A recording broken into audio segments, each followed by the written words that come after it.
of the state and the complex factors that go into making our property taxes so high, it could be argued that cutting expenses is not enough and increasing revenue generation will be necessary.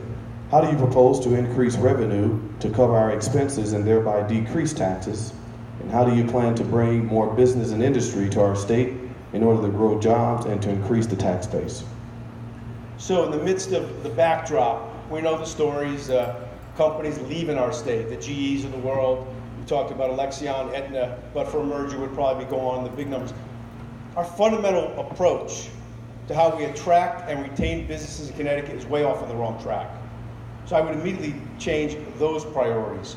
My goal would be to look at the dynamics of how we attract either business sectors and then geographically how we incorporate them into our state overall economic development plan. And then I'd use state resources in many ways that work in, I call them silos, or in different departments, and coordinate them. I'll take two of our biggest.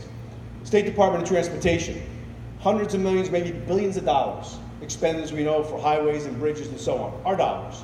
Capital, but our dollars. Department of Economic Development, let's talk about the Department of Housing. Hundreds of millions, maybe billions of dollars as well. But the emphasis or the coordination or lack of coordination on those departments leave us, I think, with a failed plan. And with that failed plan, business understands it. They're smart. If there's no coordination in the backdrop of a fiscal crisis that the state's been experiencing for the last number of years, no wonder businesses want to leave. They want fiscal stability and they want strategies. We need to invest with our transportation department, our economic development department, our housing department, coordinated in maybe one house, or certainly around one table when the decisions are made as to where a highway ramp would go in coordination with maybe rail or with housing priorities or economic development is going to create jobs. That's not happening now. Overlaid, as I mentioned before, with urban enterprise zones so that we can encourage the type of development, the sectors that we want into the geography that we want, as I said, to use our cities as engines. So that's part of it. That's part of it.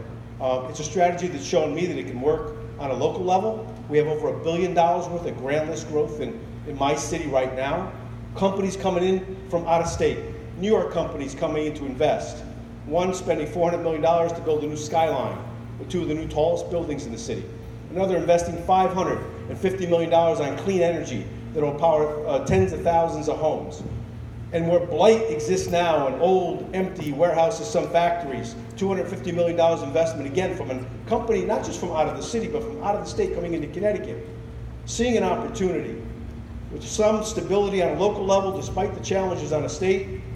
And again, this is not to say that we've got all the problems solved, but I give you some examples of what I'll bring, hopefully, with experience on a local level to Connecticut as governor on a state level.